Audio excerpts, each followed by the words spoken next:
This news bulletin is sponsored by Sage University, Mansarovar Global University, Shri Krishna University Chhatarpur, Rabindranath Tagore University and Pure Assure दूध घी। नमस्कार, स्वागत है आपका। मैं हूं आपके साथ दिनेश अवस्थी। मध्य प्रदेश में आदिवासी वोट बैंक को लेकर सियासत तेज हो गई है। शिवराज सरकार 15 नवंबर को भोपाल में जनजातीय महासम्मेलन आयोजित कर रही है। इसमें प्रधानमंत्री नरेंद्र मोदी शिरकत करेंगे।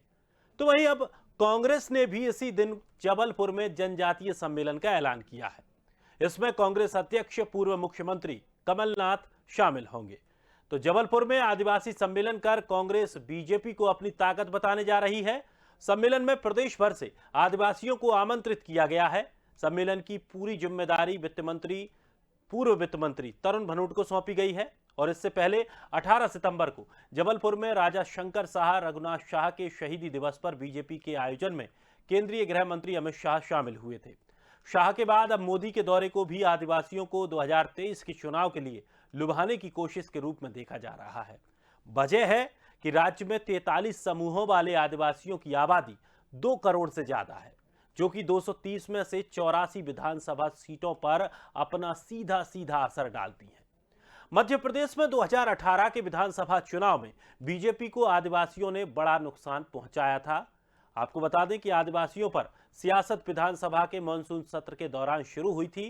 दरअसल कमलनाथ ने राज्य का मुख्यमंत्री बनने के बाद पहली बार विश्व आदिवासी दिवस 9 अगस्त को सार्वजनिक अवकाश शुरू किया था। शिवराज सरकार के फिर सत्ता में वापस आने के बाद पिछले साल यानी 2020 को 9 अगस्त को सार्वजनिक अवकाश था, लेकिन इस साल सार्वजनिक अवकाश की सूची से विश्व आदिवासी दिवस को हटा दिया गया था। कमलनाथ ने इसे मुद्दा बनाया, बिल्कुल भी देर नहीं की तो शिवराज ने ऐलान किया था कि 15 नवंबर को प्रदेश में शहीद बिरसा मुंडा की जयंती पर प्रदेश में बड़ा आयोजन किया जाएगा।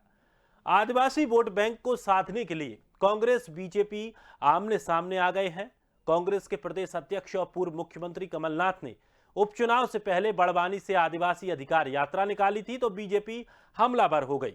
बीजेपी नेताओं ने इसे धोखा यात्रा करार दिया था, सोशल मीडिया पर कैंपेन चलाया, लेकिन कांग्रेस ने भी इसका जवाब देने में देर नहीं की। पीपीसी की तरफ से कांग्रेस कमलनाथ सरकार में आदिवासियों के लिए किए गए कामों का वीडियो जारी कर दिया गया। आदिवासियों पर अब खींचतान मची है और आदिवासी वोट बैंक पर भी सियासत तेज हो गई है। क्या कुछ होने वाला है, किसको लाभ मिलेगा और किसको नुकसान होगा, आदिवासी किस तरफ अपना रुख करेगा, ये भी देखने का विषय होगा। आज इसी विषय पर हम चर्चा करने जा रहे हैं। हमारे साथ मेहमान जुड़ रहे हैं शाहबर आलम, वरिष्ठ नेता बीजेपी से, और राम पांडे, प्रदेश प्रवक्ता कांग्रेस। दोनों मेहमानों का बहुत बहुत स्वागत है। सबसे पहले मेरा सवाल राम पांडे जी आपसे है। बीजेपी कार्यक्रम जिस दिन कर रही है 15 नवंबर को, भव्य कार्यक्रम की बात कही जा रही है, तैयारियां अभी से शुरू हो गई हैं और उसी दिन को अब कांग्रेस ने भी चुन लिया है।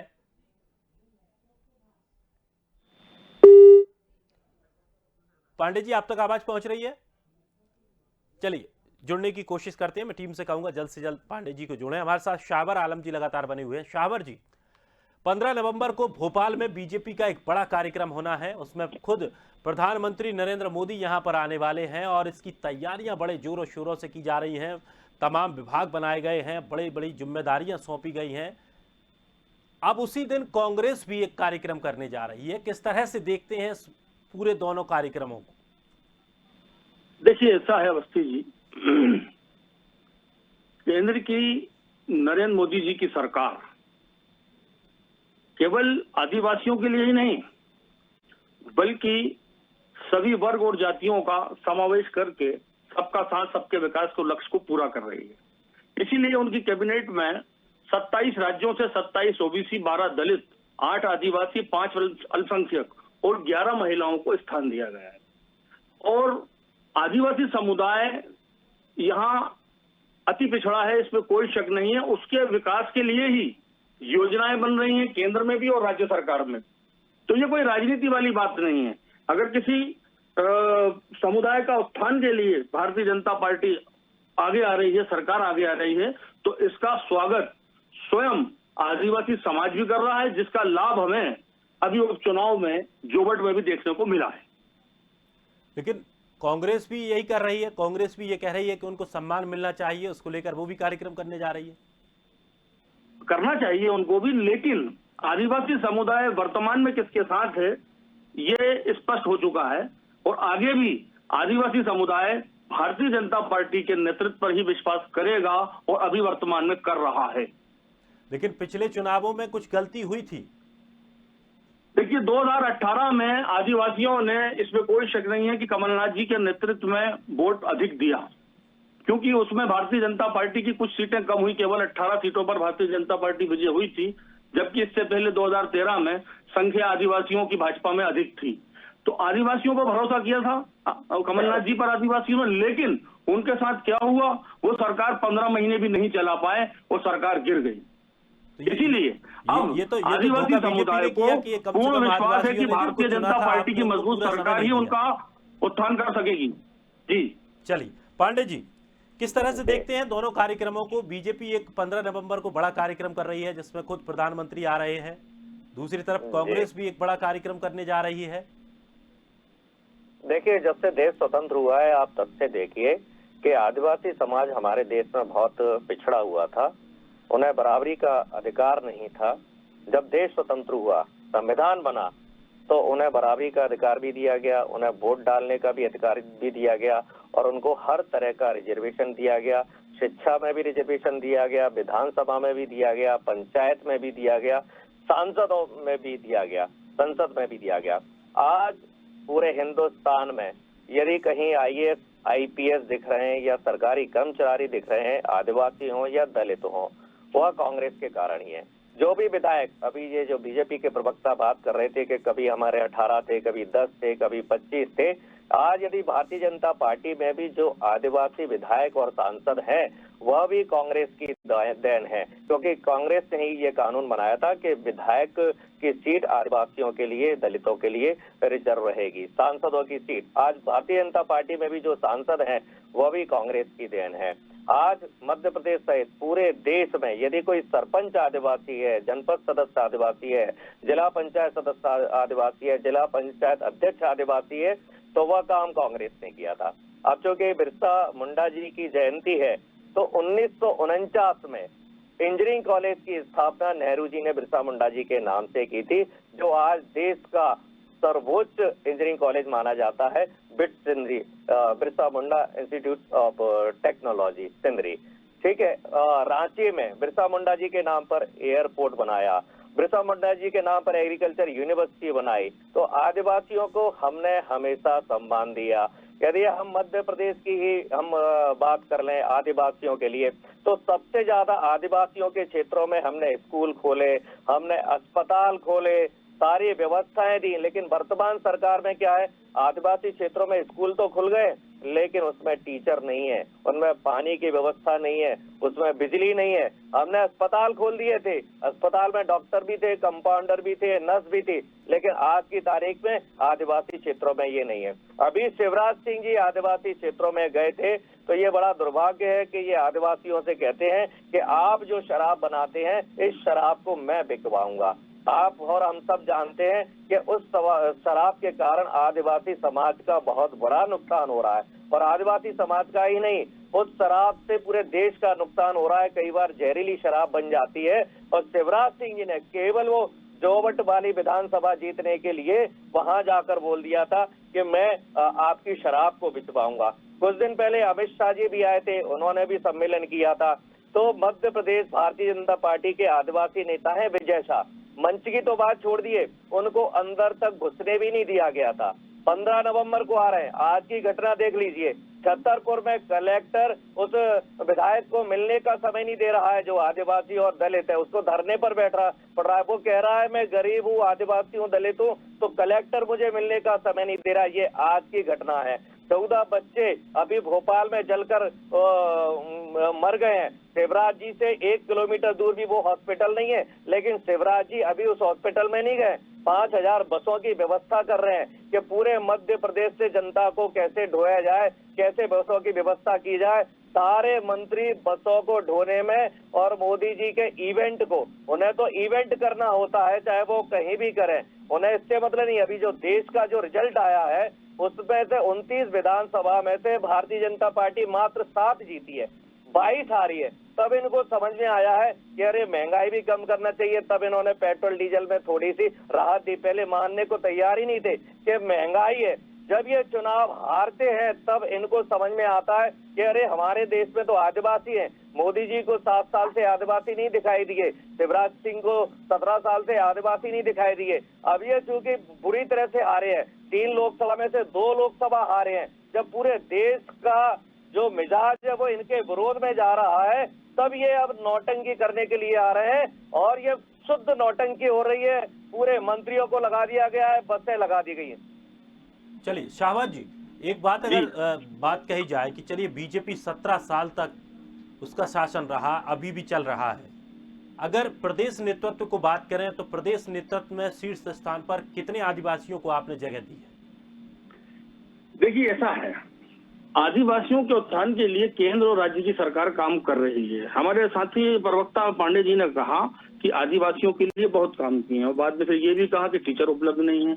तो देखिए, आज आदिवासियों के लिए केंद्र की सरकार योजना लेकर आ रही है। वो योजना क्या है वो 15 नवंबर को पता चलेगा। तो मध्य प्रदेश का कोई नेता इस बात को नहीं बता पाएगा कि कार्यक्रम क्या है, योजना क्या है।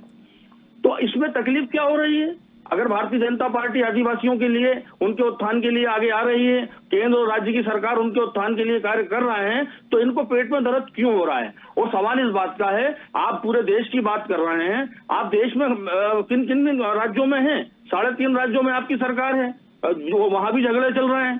पंजाब में अभी आपके रविंद्र सिंह अलग हो गए, सचिन पायलट और अशोक गहलोत में बनती नहीं है, भूपेश बघेल और TN सिंहदेव में बनती नहीं है, महाराष्ट्र में आप आधे हैं। तो देखिए, धीरे धीरे हो क्या रहा है कि केवल आदिवासी ही नहीं बल्कि हर वर्ग जो है वो इस बात की उम्मीद ही नहीं करता कि कांग्रेस के पक्ष में वो खड़ा हो सके, क्योंकि आपके पास में अभी फिलहाल नेतृत्व नहीं है, नेता नहीं है। और मध्य प्रदेश में तो पूरी तरह से अभी आपको सामने हो गया कि 22 उपचुनाव भी जो है उसमें से 19 उपचुनाव भाजपा जीती, और उसके बाद अभी उपचुनाव जो हाल ही के रिजल्ट हैं उसमें 1 लोकसभा और 2 विधानसभा भारतीय जनता पार्टी जीती है, खासतौर से आदिवासी बाहुल क्षेत्र से। आदिवासी आपकी जो कांग्रेस नेता थी सुलोचना रावत, वो अभी भारी मतों से चुनाव जीत कर आई हैं भारतीय जनता पार्टी से। तो विश्वास जो है वो भारतीय जनता पार्टी के साथ है। अब सम्मेलन जबलपुर में आयोजित किए जाए या झाबुआ में, इससे भारतीय जनता पार्टी को कोई फर्क नहीं पड़ता। लेकिन सावर जी, आपने मेरे सवाल का जवाब अभी भी नहीं दिया कि मध्य प्रदेश सरकार में आदिवासियों को कितना स्थान दिया गया है? देखिए, आदिवासियों को स्थान क्यों नहीं दिया? विजय शाह मंत्री हैं, 18 विधायक अभी वर्तमान में हैं, इससे पहले भी विधायक थे। तो आदिवासियों के लिए तो लगातार योजनाएं बनती हैं और उनको प्रतिनिधित्व भी मिल रहा है। चलिए, तो कहीं कमी कोई बची है तो उसको और पूरा किया जाएगा। चलिए राम पांडे जी, लगातार योजनाओं को लेकर के भी बात कही जाती है और आदिवासी वर्ग के विकास को लेकर के भी बात कही जाती है, और बीजेपी हमेशा से ये कहती आई है कि जो बीजेपी समर्थित RSS की अगर बात कर लें, राष्ट्रीय स्वयंसेवक संघ, तो वो वन वर्गीय और वनवासियों के लिए लंबे समय से काम कर रही है। और उसका ये फायदा था कि बीजेपी को एक तरफा उनका सपोर्ट भी मिला था। हालांकि पिछली बार ऐसा नहीं हो पाया, लेकिन उनको इतना सपोर्ट मिला कि उनको उनके पुनर्वास के लिए तमाम प्रयास उनके द्वारा किए गए। अब कांग्रेस ऐसा क्या कुछ करने जा रही है, या कांग्रेस के पास ऐसा क्या कुछ दल है जो आदिवासियों को कांग्रेस की जो विचारधारा है उसकी तरफ वापस मोड़कर सही तरीके से ला पाए? देखिए, कांग्रेस सब कुछ कर चुकी है, अब केवल इम्प्लीमेंटेशन प्रॉपर तरीके से किया जाना है।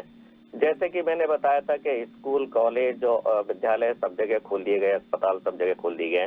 सबसे बड़ी बात, शिक्षा का अधिकार कानून हमने पास कर दिया कि यदि आदिवासी क्षेत्र में यदि कोई प्राइवेट स्कूल भी है और भले ही वो वर्ल्ड क्लास का है, तो भी आदिवासियों को उस स्कूल में एडमिशन देना पड़ेगा। नवोदय विद्यालय हमने खोले, केंद्रीय विद्यालय खोले, वो एक अलग है। लेकिन जो शिक्षा का अधिकार दिया गया है हमने गरीबों के लिए कि चाहे कितना भी VIP स्कूल होगा, कॉलेज होगा, उसमें गरीबों को, आदिवासियों को, दलितों को एडमिशन देना पड़ेगा। हम खाद्य सुरक्षा बिल लेकर आए कि देश के अंदर कोई भी गरीब भूखा नहीं सोएगा, उनको खाना खिलाने की जिम्मेदारी सरकार की है। अभी भारतीय जनता पार्टी के लोग कहते थे ना कि 80 करोड़ लोगों को हमने खाना दिया, ये हमने कानूनी बना दिया। हमने भूमि अधिग्रहण बिल दिया कि आदिवासी दलित गरीबों की यदि जमीन ली जाएगी तो जो सरकारी रेट है उससे 4 गुना रेट उनको दिए जाएंगे। पहले आदिवासियों की जमीन ले ली जाती थी और उनको बेवकूफ बना दिया जाता था। आज यदि आदिवासी की जमीन खरीदोगे आप तो 4 गुना दाम आदिवासियों को देने पड़ेंगे। ये हमने उनके लिए कानून बनाया। मनरेगा से सबसे ज्यादा यदि फायदा हो रहा है तो आदिवासी दलित और गरीबों को लेकर हो रहा है। जिस मनरेगा का इन्होंने मजाक उड़ाया था उस मनरेगा ने कोरोना काल में सबकी दाल रोटी चलाई है। 36,000 करोड़ का बजट 1 लाख करोड़ तक पहुंच गया था, जिसके कारण लोगों को गांव में रोजगार मिला, तालाब खुदे, गांवों का जल स्तर बढ़ा। तो हमने हर चीज का अधिकार दिया, स्वतंत्रता का, बोलने का, अभिव्यक्ति का, शिक्षा का, भूमि का, खाने का, कपड़े का, हमने अधिकार दिए सारे। केवल हमारी सरकार हो या इनकी सरकार हो, अब केवल इम्प्लीमेंटेशन होना जरूरी है। और आदिवासी हो, गरीब हो, दलित हो, सबको बराबर से रहने का अधिकार है, बराबर से जीने का अधिकार है। अभी इन्होंने कहा कि हमने विधायक बनाए, इन्होंने नहीं बनाए आदिवासी विधायक, वो हमने विधायकों के लिए आरक्षण लागू किया था। आप क्या कोई भी पार्टी लड़ेगी उसको उस क्षेत्र में आदिवासी को टिकट देना ही पड़ेगा। ये आपने नहीं बनाया है, ये कांग्रेस की पॉलिसी के कारण विधायक बने हैं, कांग्रेस की पॉलिसी के कारण सांसद बने हैं, कांग्रेस की पॉलिसी के कारण ये मंत्री बनते हैं, कांग्रेस की पॉलिसी के कारण ये सरपंच बनते हैं, जिला पंचायत अध्यक्ष बनते हैं। अब केवल प्रॉपर तरीके से इम्प्लीमेंटेशन करने की जरूरत है। हमने कमलनाथ जी की सरकार थी, विश्व आदिवासी दिवस पर हमने 9 अगस्त को छुट्टी डिक्लेयर कर दी थी। आदिवासियों के सम्मान में इन्होंने आते ही सबसे पहले वो छुट्टी डिक्लेयर की कि आदिवासियों का क्या सम्मान। हमारी पार्टी तो ब्राह्मण बनियों की पार्टी है, जैसा कि अभी इनके प्रभारी मुरलीधर राव ने कहा कि हमारी पार्टी ब्राह्मण बनियों की पार्टी है। अब ये जब खुद ही स्वीकार कर रहे हैं कि ब्राह्मण बनिए ही हमारी जेब में है, अब हमें दूसरों पर काम करना है, दूसरों के वोट लेना है, लेकिन पार्टी हमारी ब्राह्मण बनियों की है। हमें वोट का लालच देना है, वोट के लिए लुभाना है और उसके बाद उनको उनके हाल पर छोड़ देना है। साबर जी, ऐसा जिस तरह से अभी मध्य प्रदेश की सियासत में जो उठापटक हो रही है और तमाम जो गतिविधियां हो रही हैं, खास करके आदिवासी वर्ग को साधने की कोशिश की जा रही है, कवायद की जा रही है, विपक्ष की तरफ से कांग्रेस भी पूरा प्रयास कर रही है, बीजेपी भी। ऐसा क्यों लग रहा है कि दोनों पार्टियों में आदिवासी वोट बैंक को हथियाने की एक होड़ सी मची हुई है? नहीं, हथियाना अगर मैं समझता हूँ उचित शब्द नहीं है। पहले मैं पांडे जी की बात का जवाब दे दूं। जी देखिए, पांडे जी कह रहे हैं कि भारतीय जनता पार्टी ब्राह्मण बनियों की पार्टी है, और मैंने अभी थोड़ी देर पहले ही गिनाया था कि मोदी जी की कैबिनेट में 27 राज्यों से 27 ओबीसी, 12 दलित, 8 आदिवासी, 5 अल्पसंख्यक और 11 महिलाएं शामिल हैं। तो ये बनिया और ब्राह्मणों की पार्टी कहां से हो गई? तो आप तो कुछ भी आरोप लगा देते हो, आंकड़े भी नहीं देखते। दूसरी बात मैं आपको बता दूं कि लुभाने जैसी कोई बात नहीं है। ये जो सबका साथ सबका विकास का जो लक्ष्य था उसको पूरा किया जा रहा है, आगे भी पूरा किया जाएगा। उसके लिए कार्यक्रम भी आयोजित होते हैं और अन्य योजनाएं भी लागू होती हैं। अब पांडे जी ने गिनाया कि जितने भी आरक्षण हैं देश में, जितना भी कुछ किया है वो कांग्रेस ने किया। देखिए, ऐसा है, आपकी सरकार 70 साल रही है केंद्र और राज्यों में। अगर मान लीजिए कोई और दल भी होता उस समय में, तो कार्य योजनाएं बनती हैं हर 5 साल में, उसको अमल में लाया जाता है। भारतीय जनता पार्टी 1980 में केवल 2 लोकसभा सीट पर थी। आज भारतीय जनता पार्टी संपूर्ण राष्ट्र में है, संपूर्ण प्रदेशों में सरकार है। तो उसकी वजह क्या है? आप ये देखिए कि निरंतरता जनता किसके साथ जुड़ रही है और आपके साथ क्यों घट रही है, इस पर चिंता करने की आवश्यकता है, ना कि केवल आरोप प्रत्यारोप लगाने। पांडे जी, जिस तरह से अगर बात की जाए, एक बड़ा वर्ग, आदिवासी वर्ग मध्य प्रदेश में वोटर के रूप में, मतदाता के रूप में उपलब्ध है और काफ़ी ऐसी सीटें हैं, लगभग 84 ऐसी सीटें हैं जिन पर आदिवासी वर्ग का सीधा सीधा हस्तक्षेप रहता है। इतने पूरे बड़े एक समूह को किस तरह से साधा जाएगा? आपका जो कार्यक्रम होने वाला है उस कार्यक्रम में क्या कुछ चीज़ें रखने की प्रयास कांग्रेस की तरफ से किया जाएगा? और खुद कमलनाथ उस रैली को संबोधित करेंगे, तो कमलनाथ क्या कुछ कहने वाले हैं? सबको न्याय मिलना चाहिए, सबको जीने का अधिकार होना चाहिए, सबको सम्मान मिलना चाहिए, क्योंकि स्वतंत्रता के पहले आदिवासियों को, दलितों को हमारे देश में जो सम्मान मिलना चाहिए था वो सम्मान उनको नहीं मिला है। और दूसरी बात जो शावर जी ने कहा वो मेरी बात नहीं थी, ये मुरलीधर राव जो मध्य प्रदेश भारतीय जनता पार्टी के प्रभारी हैं, उन्होंने कहा है कि ब्राह्मण बनिए हमारी जेब में है, मतलब ब्राह्मण बनियों की हमारी पार्टी है। ये मेरे शब्द नहीं है, ये इनकी पार्टी के राष्ट्रीय महामंत्री और प्रदेश प्रभारी के हैं। दूसरी ये पार्टी बात करते हैं कि हम विश्व की पार्टी है, तो मुझे तो नहीं पता इन्होंने फ्रांस अमेरिका में कौन सा चुनाव जीता है। और अब हिंदुस्तान की बात आ जाए, मिजोरम में भारतीय जनता पार्टी 0, सिक्किम में 0, केरल में 1 सीट, पंजाब में 3 सीट, आंध्र में 4 सीट, तेलंगाना में 4 सीट। ठीक है, हिंदुस्तान में साउथ इंडिया की हम बात करें तो भारतीय जनता पार्टी ना के बराबर है। इधर भी आ जाए तो छत्तीसगढ़ में आपकी सरकार नहीं है, राजस्थान में आपकी सरकार नहीं है, और हिमाचल में तो अभी आपकी 4 सीटें हार गए, राजस्थान में 2 सीटों पर जमानत हो गई। तो ज्यादा घमंड और अहंकार पालने की जरूरत नहीं है कि हम विश्व की सबसे बड़ी पार्टी है, हम अंतर्राष्ट्रीय पार्टी है। आज भी हिंदुस्तान के कई प्रदेशों में आपका 0 लगा हुआ है। तमिलनाडु में आपकी 1 भी सीट नहीं है, वहां भी आपका 0 लगा हुआ है। तो इतना घमंड खाने की बात नहीं है। जो आदिवासियों के सम्मान में कमलनाथ जी नहीं, हमारी पार्टी ने, मैंने शुरू से ही बता दिया, 1947 से ही बता दिया, नेहरू जी ने बिरसा मुंडा जी के ऊपर, उनके नाम पर सबसे पहले देश का सबसे प्रतिष्ठित इंजीनियरिंग कॉलेज खोला, उनके नाम पर एयरपोर्ट बनाया, उनके नाम पर एग्रीकल्चर यूनिवर्सिटी बनाई। हमारी पार्टी में आदिवासी हमेशा मंत्री, प्रदेश अध्यक्ष, हर पद पर जो भी हम उनको दे सकते हैं दिए।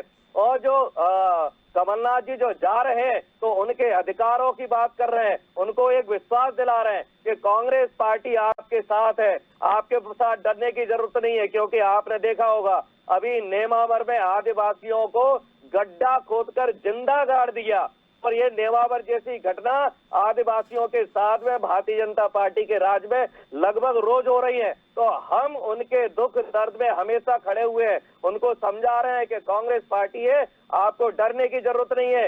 नेमावर में कमलनाथ जी गए, हमारे विधायक गए, मंत्री गए, जहां जहां आदिवासियों के साथ अत्याचार हो रहा है हम पूरी पार्टी सहित पहुंच रहे हैं। लेकिन भारतीय जनता पार्टी के लोग कहीं नहीं जाते हैं, ना नेमावर गए, ना नीमच गए, ना खरगोन गए, ना खंडवा गए। और भोपाल में तो 14 बच्चे मृत हो गए, वहां मुख्यमंत्री नहीं पहुंचे। वो तो अपने 5000 बसों में लोगों को ढोने की व्यवस्था कर रहे हैं। पैसा उनके पास कमी है नहीं है, भ्रष्टाचारी का पैसा है, अरबों रुपया, खरबों रुपया केवल ये इवेंट मैनेजमेंट में खर्च कर रहे हैं। इससे अच्छा है ये आदिवासी उत्थान में ये अरबों रुपया जो रैलियों में खर्च किया जा रहा है, उनके एक्चुअल उत्थान के लिए खर्चा किया जाए तो वो ज्यादा सार्थक होगा। चलिए शावर जी, एक बात मैं यहाँ जानना चाहूंगा कि कांग्रेस भी आयोजन कर रही है, बीजेपी भी आयोजन कर रही है। आदिवासी वर्ग अगर समझे कि उसका सच्चा हितैषी कौन है, कि कांग्रेस है या बीजेपी है, क्योंकि कार्यक्रम दोनों कर रहे हैं, क्या केवल भीड़ से ये माना जाएगा कि किसकी रैली में ज्यादा भीड़ थी और वो ही आदिवासी वर्ग का हितैषी है? क्या ये कोशिश की जा रही है? नहीं, देखिए, भीड़ जुटा लेने से कुछ नहीं होता, और कहने से नहीं, करने से सब कुछ होता है। केंद्र की और राज्य की सरकारें आदिवासियों के लिए और अन्य समुदाय के लोगों के लिए कार्य कर रही है। पांडे जी ने गिनाए थे अभी कुछ राज्य, मैं ये पूछना चाह रहा था पांडे जी से कि कभी यूपी में, बिहार में, पश्चिम बंगाल में, आसाम में, गुजरात में और अन्य राज्यों में 1947 के बाद से स्पष्ट बहुमत की सरकारें रही हैं कई राज्यों में, तो ये खिसकते खिसकते आप 3.5 पर क्यों आ गए? पंजाब, छत्तीसगढ़ और राजस्थान सहित आप महाराष्ट्र में आते हैं अभी, तो ये इस पर विचार करने की आवश्यकता है। भारतीय जनता पार्टी तो विश्व की सबसे बड़ा संगठन है, इसमें कोई शक नहीं है। ये तो दावे वाली बात है कि आप। चलिए शाहवर जी, राम पांडे जी, बहुत बहुत शुक्रिया। वक्त की थोड़ी सी कमी है, बहुत बहुत शुक्रिया, आप दोनों ने अपनी अपनी बात रखी। लेकिन मध्य प्रदेश की अगर बात करें तो मध्य प्रदेश में आदिवासियों को लेकर के खींचतान मची है। 15 नवंबर को भोपाल में बीजेपी अपना कार्यक्रम कर रही है, जिसमें खुद प्रधानमंत्री मोदी आने वाले हैं। तो वहीं 15 नवंबर को कांग्रेस भी जबलपुर में जनजातीय सम्मेलन करने जा रही है, जिसमें कमलनाथ पहुंचेंगे। अब देखना ये होगा कि आदिवासियों को अपने खेमे में कौन लाके खड़े कर पाता है। फिलहाल इस खास कार्यक्रम में इतना ही। ताजा तरीन खबरों के लिए आप बने रहिए स्वदेश के साथ, सबसे पहले देश।